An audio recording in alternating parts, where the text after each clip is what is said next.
Smith had been summoned to watch Governor Ratcliffe plant the British flag. Ratcliffe said that was claiming the new land for his king and country, but all he really cared about was the gold and other riches he hoped to find. Ratcliffe was ruthless and ambitious. He had promised the settlers freedom and prosperity in a new land, but he was willing to risk their lives for his own personal gain. The only thing Ratcliffe seemed to care about was his pug dog, Percy. Percy was so spoiled that he carried around on a velvet cushion and fed better food than the settlers were given. Little Meeko soon made it his ambition to share Percy's luxuries. After the flag planting ceremony, Ratcliffe had the settlers begin to dig for gold. Meanwhile, a party of warriors had spotted the settlers putting up their encampment near the shore. When they reported this to their chief, Powhatan asked Keedah, the village medicine man, to find out what the arrival of the white men might mean. Keedah threw some powder on the fire. The smoke that rose from the flames took the shape of hungry wolves, and of soldiers with weapons that spouted fire. Powhatan realized the situation called for caution. "Take some men to the river to observe these visitors," he ordered Cuckoo. "Let's hope they do not intend to stay." Meanwhile, John Smith was scouting in the forest when he sensed that he was not alone. Turning, he saw Pocahontas through the mist of the waterfall. They stared at each other for a long moment, before Pocahontas darted away. "No, wait, please," Smith called after her. Then Pocahontas remembered what Grandmother Willow had said, to listen with her heart to the voices around her. So she decided to stop and listen to the stranger. As they got to know each other, Pocahontas realized that Smith had some odd ideas.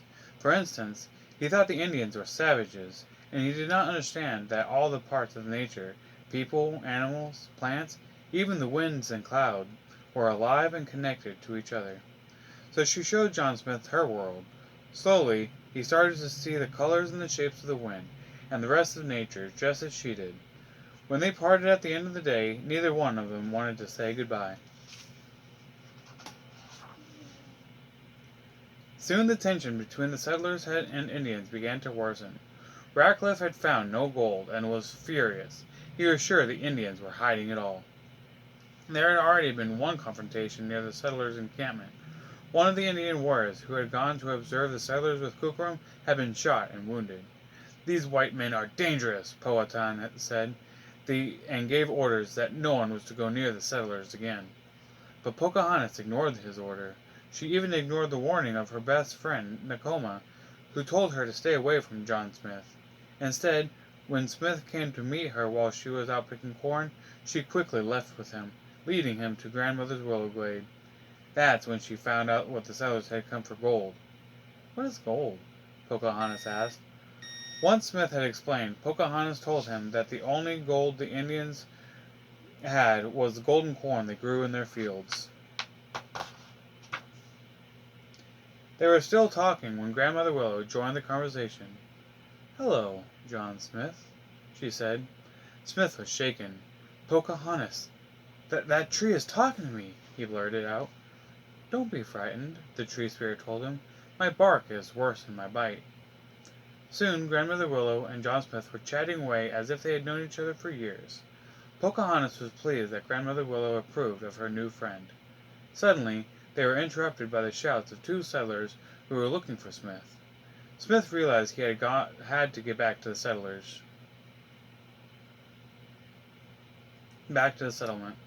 When Pocahontas reached home, she discovered that the Indians were preparing for battle. She went to her father and begged him to talk to the settlers instead of fighting. "It's not that simple," Powhatan replied. He was convinced that the settlers were not interested in talking.